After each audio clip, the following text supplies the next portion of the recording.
Some Americans now claim we do not want to have free trade, we want to have fair trade. But let me emphasize one point. There will be no fair trade without free trade. Are they really prepared to do what they really want to achieve? If they decouple from China, where can they get the rare earth? How can they make the sophisticated weapons, for example? Up to more than 85% of all the Chinese students studying in the United States eventually decide to stay behind in the United States. Only about 10 or 15% of the people like me voluntarily chose to come back to work in China. Now, I respect both. 大家好，今天要分享的是高志凯先生近期接受印尼前商务部长吉塔维贾万采访的节选。在这段访谈中，高志凯就全球自由贸易、中美脱钩风险、美国发动关税战的真实战略意图、美国在中国留学生问题上的短视，以及中国在巴以问题上的立场及作用等问题做了犀利而深刻的评论。高志凯的谈话风格向来是不使用激烈或情绪化的词汇，而是以谦和、冷静，甚至略带学者气的语气，表达最坚定，有时甚至是尖锐的立场。他不仅是回答者，更是对话的引导者，经常使用设问句，将问题抛回给提问者或留给听众思考。他的所有论述都牢牢扎根于中国官方外交的核心原则，比如尊重他国主权、不干涉内政，以及在关于巴以问题上的坚持两国方案等等，但在表达上却非常务实和灵活。我们来看看他在这段访谈中是怎么说的。Victor, in your recent discussion, you aptly pointed out that the United States was able to take advantage of cheap labor in China as early as the 80s and 90s for purposes of producing goods and services for the Chinese. But then it kind of evolved to a different level where the Americans have been taking advantage of the supply chain's capability of China to produce goods and services for the world. This would have been arguably on the back of this interconnectedness between China and the US, but also between China and the rest of the world and the US and the rest of the world. And I would argue that this would have been on the back of, as you aptly pointed out, some sort of a hegemony that would have been one of magnanimity. But April this year, the declaration of the principle of reciprocity seemed to be somewhat of a repudiation of how the interconnectedness, has been. And I'm just curious what your views are with respect to China's view on the future in the context of this interconnectedness or the international world order. Well, several things I deem as very important. One is that countries, big or small, should respect each other and deal with each other as an equal. No one should really believe or indulge in the fantasy that I can dominate above you. I can hold a gun at your head and demand your surrender, for example. Call me uncle or call me grandpa. It's not the best world. That's not rule of law in the world. That's a rule of the jungle. That will turn all the countries into banana republics, and it will be a chaos, for example. It will be truly a debasing of human dignity and the sovereignty and territorial integrity of the more than 200 countries in the world of today. Secondly, I would say free trade is very important. Free trade is a very empowering, enabling force in the world, and we all need to do our part to defend free trade. Now, for the so-called global reciprocal tariff war launched by the US government against the rest of the world and against China in particular, I think that's really undermining free trade. Some Americans now claim we do not want to have free trade, we want to have fair trade. But let me emphasize one point. There will be no fair trade without free trade. So free trade is the starting point for any fair trade. Because otherwise, if you do not have free trade, I may declare this trade as fair for me, but in reality may be unfair to my counterparties. There should be no agreement unless you have two willing parties agree to something. You cannot say, I will issue a letter to the head of state of another country, and by virtue of receiving my letter, that means that country has entered into an agreement with me. No, things do not work in that simplistic form. Is that right? So I think free trade is very important. Mutual respect of each other is very important. And the world of today is composed of sovereign nations, and each sovereign nation has its respectability, which need to be fully recognized and fully respected. So I think China's view of the world is very much what I just now described. We want to be friends with all the countries in the world. We want to emphasize that development should be the hard truth. We want to emphasize free trade is something very important, and connectivity will be the enabler. That's why China keeps building and building and building. We have the best high-speed railway system in the world. If you travel here to China, you'll see the highway system, one of the best, if not the best. And then the airports, the seaports of all kinds, power stations of all kinds. China now produces electricity 250% that of the US power generation. And China's power use for industrial purposes is more than 6 times as much as electricity for industrial use in the United States. And China's industrial output is more than the combined amount of the United States, Japan, Germany, and quite a few other leading manufacturing countries in the world. Now, I mention this not just to impress you, no, just to show you this is the megatrend of the world of today.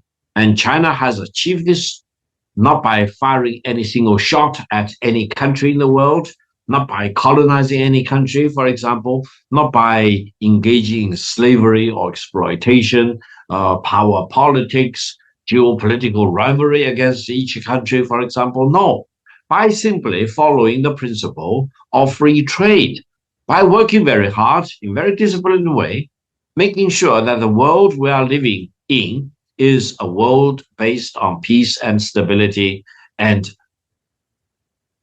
co-development. And I think that will be a better world for mankind as a whole. And we want to make sure that no country should really dominate against other countries, and no country should be allowed to throw a wedge into free trade. And free trade is something that all of us, mankind as a whole, should defend. The imposition of tariff is something that's going to have to be shouldered by the American consumers.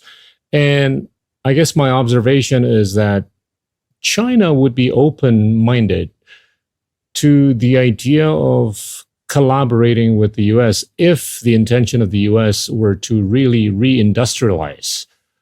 Now, to the extent that they are open to inviting you to collaborate and cooperate for purposes of reindustrialization in the US, why do you think the US is not asking China to help them in reindustrializing? You are raising a very interesting point. Allow me to make several observations. First of all, either Trump 1.0 for 4 years, followed with Biden administration for another 4 years, and now we are in the first year of the Trump administration 2.0. Neither President Trump 1.0, nor President Biden, nor President Trump 2.0 have the courage and the decency and the honesty to tell the American people that the tariffs they are talking about are fundamentally going to be paid by the American people. Well, China will not pay the tariffs charged by the United States. Japan does not want to pay. EU does not want to pay. Countries like Malaysia, Indonesia, they are not going to pay these tariffs. The tariffs eventually will be paid by the American people. Eventually, the tariffs are an additional tax against the American people. Now, then you will ask why the presidents of the United States do not tell the American people the truth. They probably have some other ulterior motives. They want to use tariff as a weapon, and they want to mislead the American people saying, oh, we will be richer, we will have enough income so that the American people will eventually not need to pay the income tax. Things do not work like that. Economics does not follow that kind of distorted logic. So I think America need to, first of all, figure out what exactly is all this fuss about the tariff war, other than disrupting international trade as we understand that. Now, President Trump also says that his real purpose is to reindustrialize the United States, to bring the manufacturing jobs back to the United States. I want to tell President Trump in a very straightforward sense that if you are really interested in bringing back manufacturing jobs to the United States, talk to China. China is the most successful country ever since 1978 in achieving rapid rate of industrialization. And by today, China is the most important industrialized country in the world. And China can produce everything recognized by the United Nations system, more than 200 different items, for example. And China is the largest producer. China's production is not only larger than that of the United States, China's production normally is more than 50% of the global production. So if President Trump is really serious about bringing back manufacturing jobs to the United States, he needs to talk to China. And I think between China and the United States, we can really do many things. For example, identify which areas are really important for the United States, how China can contribute, how much money can China put onto the table, the technical know-how, the industrial experiences and expertise, and how to line up all the resources, the supply chain, as well as the products and where and how they can be distributed and marketed. So in Chinese, we have a saying, don't ask for direction to a person who is blind. So President Trump needs to talk to China, who is not blind in terms of industrialization, about how to achieve a real sensed industrialization and manufacturing in the United States. But I'm afraid President Trump is not really serious about remanufacturing in the United States, because my advice to President Trump is that if you are really serious, you need to line up several preconditions. You need to make sure that the power generation in the United States will be minimally doubled, if not increased by 3 times. You need to make sure that the American container ports will be very, very efficient. Now, you know about the Shanghai port in Lima, about 100 kilometers away from Lima to the north. That Shanghai port, worked upon by China and Peru, is the most sophisticated and most advanced port in the totality of North America, Central America, and South America, because it's highly automated, and no container port anywhere on the east coast of the United States or the west coast of the United States can match against the efficiency and the productivity of the Shanghai port in Lima. Now, I use this example to show that to really achieve reindustrialization and bring back manufacturing jobs to the United States, you need to increase power generation, you need to improve connectivity of all kinds, highways, high-speed railways, airports, and seaports of all kinds, for example. You really need to make sure that the American people are willing to work as workers in a factory. I think the American people sometimes no longer have that discipline or training or professional know-how to want to make themselves available as workers in factories, for example. And how can you convince the American people to do so? How can you provide a vocational training for them to catch up with the technical know-how and the skill basis, for example? That's a key, because otherwise you're talking about a castle in a kind of a digital way, in a virtual way, without any real touch of the sense of the word. Now, China will always do a lot of homework whenever they think about building a factory, adding, for example, production capabilities, for example. It's a very detailed work, and you need to really tap into all resources, do all your homework before you really want to put any blueprint onto the ground to be executed. I think this is where the United States is lacking, you need to do a very solid homework and talk to countries like China to really bring meaningful jobs back to the United States. So let's talk to President Trump as to what exactly is his real strategic goals. To the extent that we're likely to see a continuation of this decoupling, call it bifurcation, economically between the US and China, technologically between the US and China, it's only going to add on more cost to both sides, and particularly to the global south. Keep in mind that the global south is representing about 84% of the planet. Those are countries that earn less than $13,000 per capita per year. How do you see this evolving going forward at the rate that things just seem to continue bifurcating economically, geopolitically, and technologically? First of all, I always believe that decoupling is a misnomer. It's kind of like talking about decoupling the Earth from the moon. First of all, you should never talk about it. Secondly, you should never try that. And thirdly, if you try that, you are doomed to failure. And if you suppose you are lucky and you are succeeding in decoupling the Earth from the moon, then you will be hit with a greater disaster. So don't move in that direction. It's the same thing about decoupling China from the United States. Don't even think about it. Use common sense. Don't try that because you will not succeed. And if you succeed in decoupling China from the United States, do you really know what will happen? Mankind will be hit with a greater disaster, and peace may disappear, and war may be initiated. I always talk about the inevitability of peace between China and the United States. Both China and the United States respect each other, deal with each other as equals, and we can always do whatever we can to make sure that China or the United States are not losers, but both of us are winners. Now, if China and the United States are decoupled or bifurcation is really achieved, then mankind will be plunged into a crisis because they will find themselves in opposing blocks meant for war rather than peace. Is that right? Secondly, when the United States talk about decoupling from China, they probably haven't done their homework.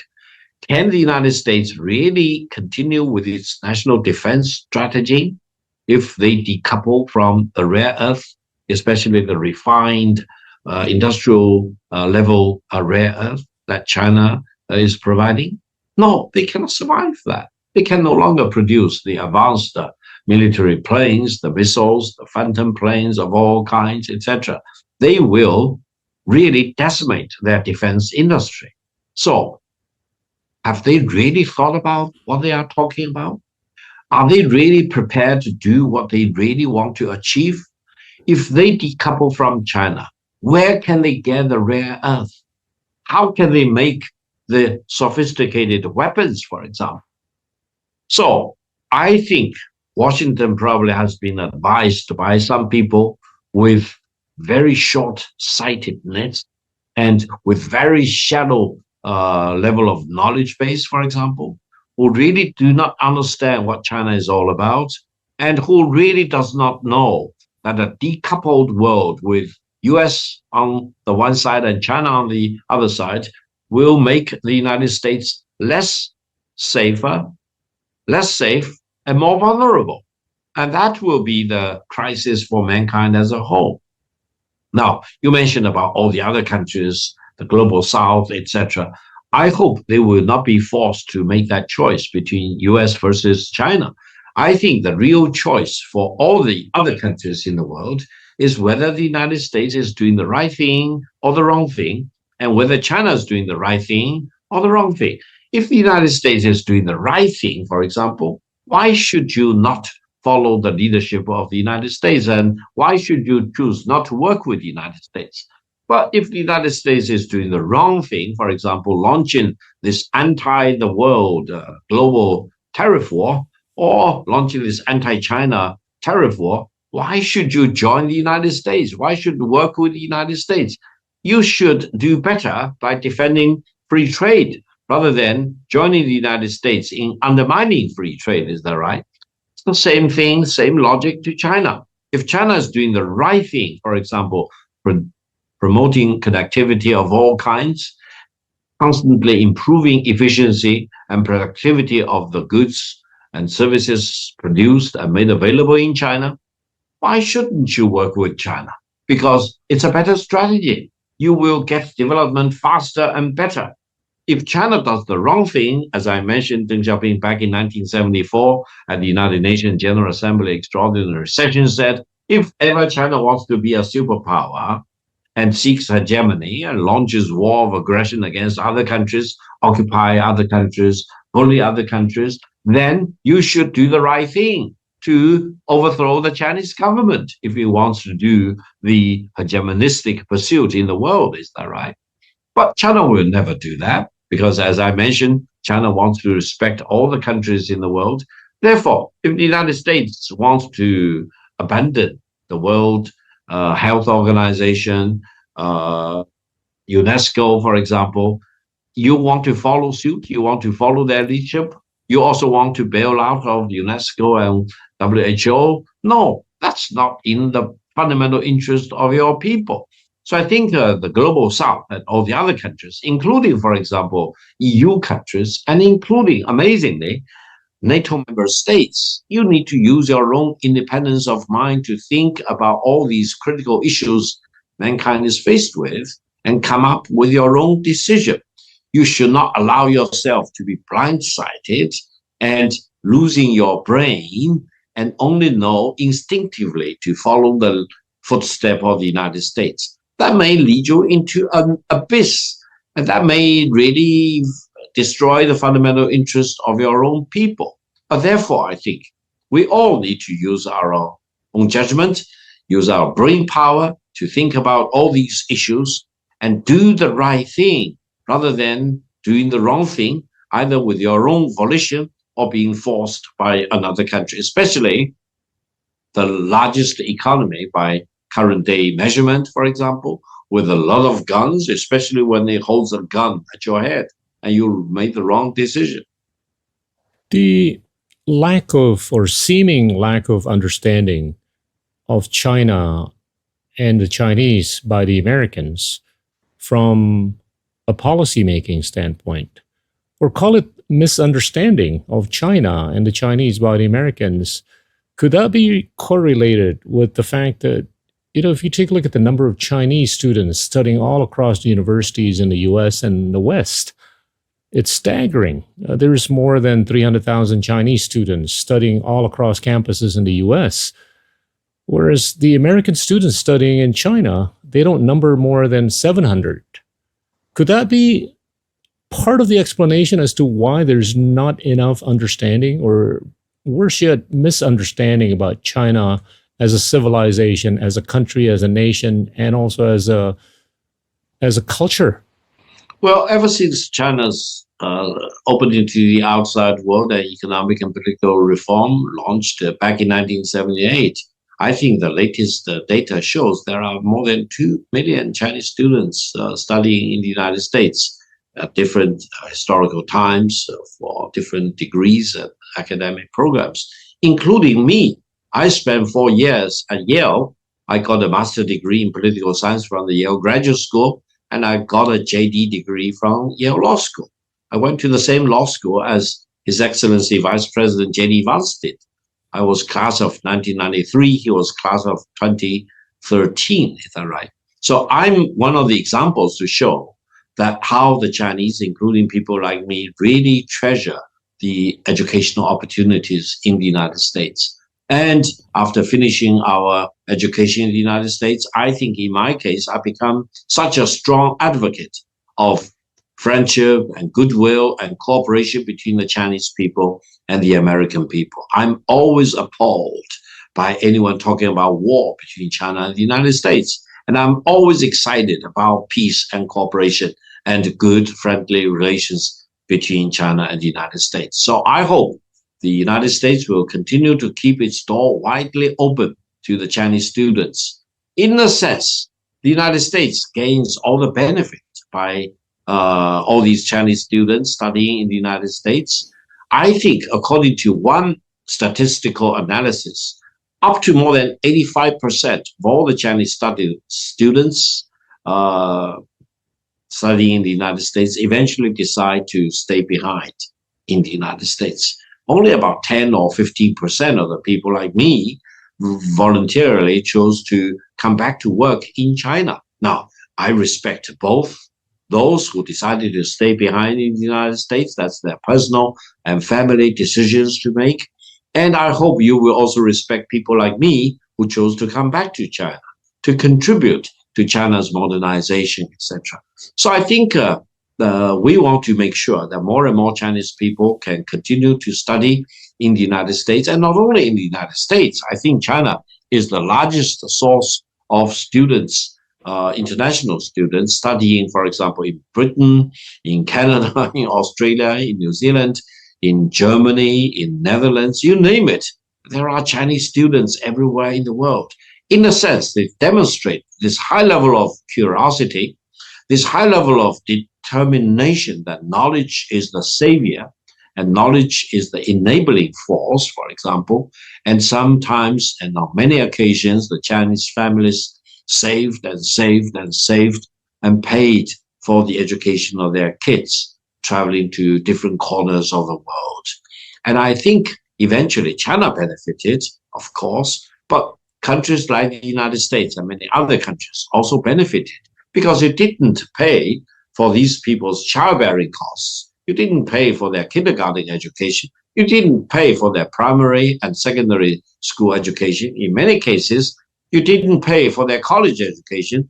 What you got eventually is a highly educated, well-trained person in the prime of his time, in his 20s or 30s, for example, ready to work as a professional, as a really well-trained professional of different topics and different subjects. Now, from the Chinese perspective, we don't consider that as a brain drain. There are some narrow-minded people in my country who claim that this is a brain drain. We should stop the outflow of the Chinese students going to the United States or other countries, because eventually, if you adopt one level of calculation, you say, wow, China is on the losing side.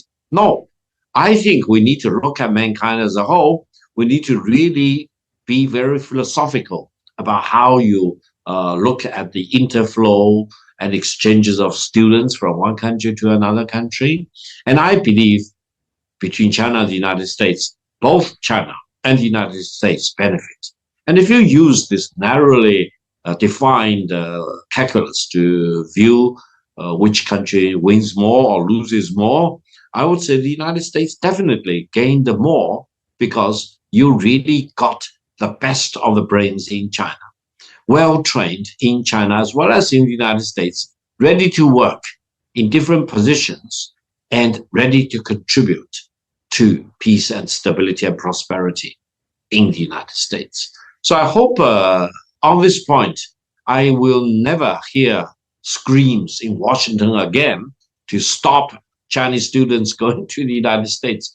They don't know what they are talking about. They are making universities and colleges in the United States more miserable because they now depend on the tuitions and living costs paid by these Chinese students to their colleges and universities, to their local communities. And they don't know that these people really contribute in a great way to the development and scientific and technological breakthroughs of the United States. But we have very balanced view. We also believe China is benefiting because eventually people like me, Victor Gao, can move to the United States, move back to China very freely. And eventually it is our personal decision as to where we want to work, where we want to grow our families. And I hope, especially people in the United States, can really believe me. I'm always a force promoting for peace and cooperation between the Chinese people and the American people. In that sense, both countries wins, both countries benefit from such people-to-people exchanges between our two great nations. Victor, the United States fundamentally seems to be blessed with power, wealth, and favorable geography. It doesn't seem to have any real serious enemies nearby. And it seemed to have attained a position of primacy at the end of the Cold War in the early 90s. There since it embarked on this, what I call the ill-structured campaign to spread democracy, markets, and other liberal ideas, as manifested in the quagmires we saw in Iraq and Afghanistan. And now we're seeing tragedies in a number of flashpoints, one of which is Gaza. I'm just curious what the views are in China or Beijing, more particularly, with respect to what the United States has been embarking upon the last few decades, and it seems to not end up nicely in the eyes of many, within humanity.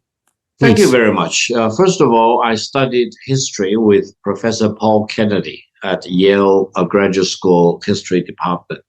And I took his courses, and I became a research assistant to Professor Paul Kennedy when he was writing about the book, Preparing for the 21st Century. He even cited my name in his book about the things I did for him.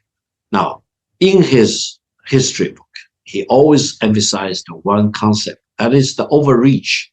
He basically say great countries or great empires eventually will reach a point where they started to overreach, and more they overreach till a point of inevitability of their decline or eventually leading to their collapse. Now, he studied many cases throughout human history, and he alerted that countries should avoid overreaching.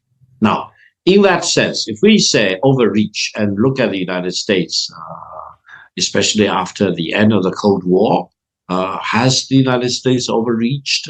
Have they really fought one war after another? $1 trillion over here, another trillion over there, 4 trillion in Afghanistan, another 4 trillion in Iraq, and Iraq 1.0, Iraq 2.0, etc. Or, for example, spending so much money with Israel for what? Not for peace and construction in Gaza or in the West Bank, but to destroy Gaza, to destroy people, the Palestinian people in Gaza, for example, or try to undermine Iran, etc. So I would say Paul Kennedy, Professor Paul Kennedy, my teacher, my professor, said the right thing. Avoid overreach. Don't overreach, because if you keep overreaching, you eventually come up with a recipe for our own demise.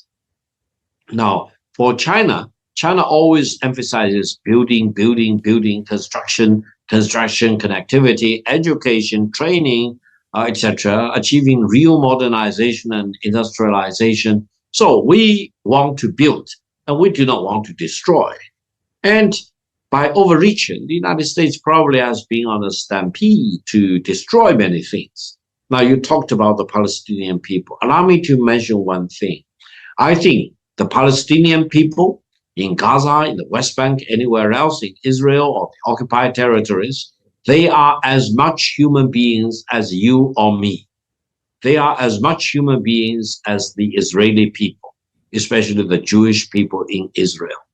If anyone believes that the Palestinian people in Gaza or in the West Bank or anywhere else in the occupied areas in Israel are less than human beings, or they are subspecies, for example, then you do not deserve to live in this world.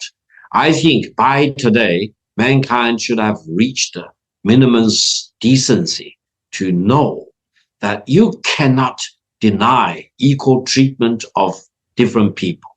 Palestinian people are as much human beings as you are or as I am, and I'm appalled to see the treatment by the Israeli government, by their defense forces, by their other entities, to treat Palestinians not as full human beings, but with the intent to destroy them, to kill them, to maim them.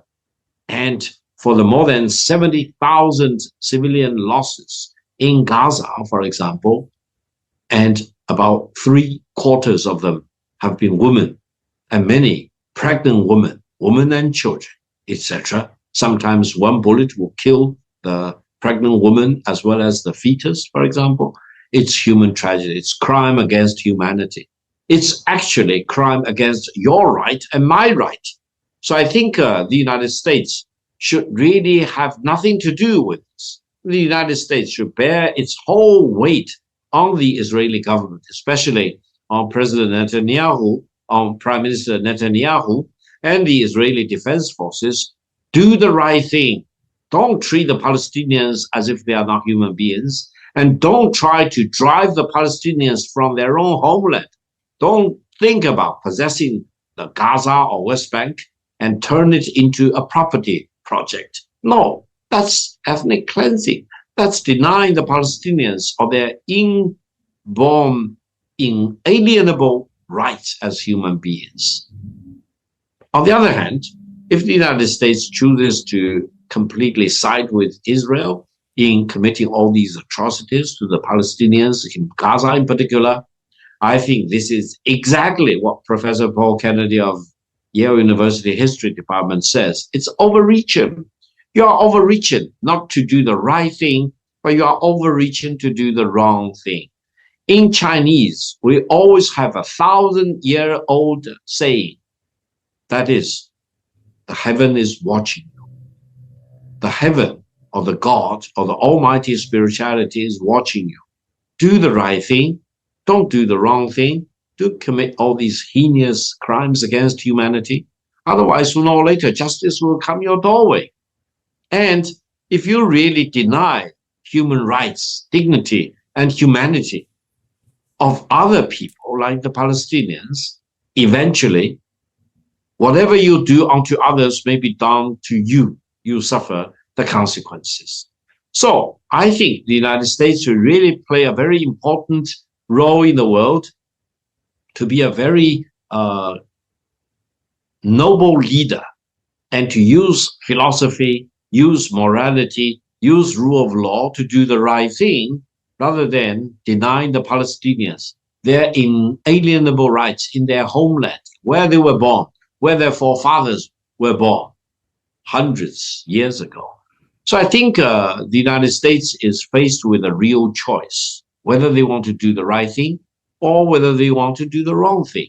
Now, the tremendous amount of resources and the natural endowments in the discretion, in the possession of the United States can be used to generate miracles and positivities on the one hand, but they can also be misused to do a lot of harm and damage and carnage, for example, and bring about all the disasters and calamities you can think about. So this is the time for the leadership in the United States, the people in the United States, to do the right thing.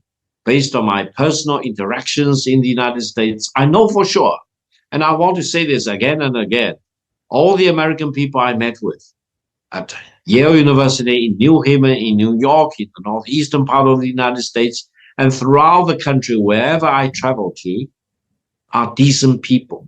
They are honorable people.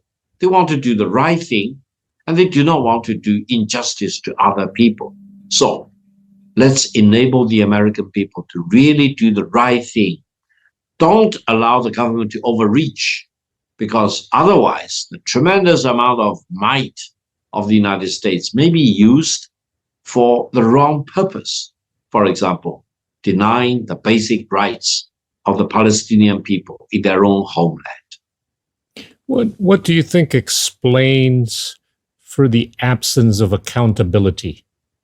There just doesn't seem to be any accountability for whatever is happening in Gaza, strictly within a policy-making body. And the second part of the question is, to what extent do you think China could serve as the conscience to the world, so that there is greater degree of morality with respect to what needs to be done in Gaza? Well, first of all, I think the United States has its own system, separation of power, the checks and balances, etc., the federal government versus the state government, etc. It's completely a responsibility of the American people. If they want to keep it as it is, they get it. If they want to fundamentally go through the due diligence or due process to change it, they can manage to do that in due course. People in the outside world should not directly interfere in the domestic political system of the United States. However, the United States, as you mentioned, is very unique in the world of today. It really has tremendous amount of responsibility on its shoulder. And if it does the right thing, it will create miracles for the good. If it does the wrong thing, it may cause a lot of damage.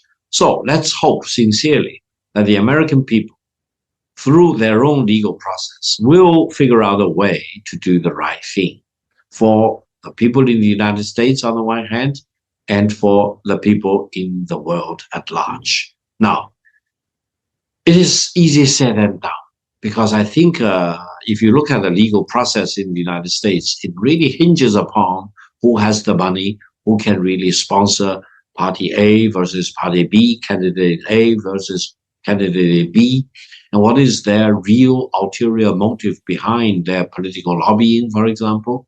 And eventually it can be very messy. And eventually, for example, this decision maker by the White House in complete support of Israel, regardless of whether Israel's do the right thing or the wrong thing, is mind-boggling. I think mankind is fed up with all the atrocities committed to the Palestinian people in Gaza, in West Bank, and many other places in the Middle East. And I think the demand for real justice is never ceasing. They are there. And I'm afraid eventually justice will be done sooner or later anyway. But we cannot wait until the eventuality of justice being done in a decade or in 2 decades' time. We need to have justice done today. We need to, on the one hand, for example, have all the hostages freed as soon as possible. But on the other hand, we should call for an instant stop to atrocities, war crimes, injustices committed by Israel against people in Gaza, in West Bank, and many other places over there. And then, amazingly, China is a leading force in calling for the two-state solution. And I'm encouraged to see more and more countries, including Britain, Germany, and quite a few other leading Western countries, France, for example, are now declaring that they will recognize the state of Palestine, partially because of all these atrocities committed by Israel against the Palestinian people. If you do nothing, you get tainted, kind of being implicated by all these atrocities against humankind. And I hope the United States will sooner or later come to the senses, as demonstrated by the majority of the people in the world, and never underestimate the resolute solidarity among the Arabs, among the Muslim people in the world, and always do the right thing to defend the respectability of the Palestinian people. Now, you talked about China. China is unique in always coming up, rising up to the occasion for the defending of the legitimate interests of the Palestinian people. China has never stopped and never wavered in calling for the two-state solution. China has always stood very firmly in the United Nations, in the Security Council of the United Nations, defending the legitimate rights of the Palestinian people. Now China calls for full recognition of the state of Palestine as a full member of the United Nations with complete and full voting rights. So I think China needs to continue to do the same thing to defend the legitimate interests of the Palestinian people. On the other hand, China is very philosophical. China can handle very normal state-to-state relations with Israel, and we are proud of this kind of diplomatic maneuverability. We defend the legitimate interests of the Palestinian people on the one hand, and we continue to promote normal state-to-state relations with Israel. Eventually, I hope the people in Israel will come to their own conclusion as to what kind of prime minister they deserve. Israel and the people in Israel will not be well served with a prime minister who is bent upon committing all these crimes against humanity, because he will bring down the whole nation of Israel down to the drain if, for example, Israel continues to commit all these war crimes and atrocities against the innocent, civilian people in Gaza and the Palestinian people need to be fully recognized as much as human beings as you and me and rest of mankind. And if anyone believes that the Palestinians are less than the Israelis in terms of their human dignity, no, that's not the right thing for you to say or for you to think about.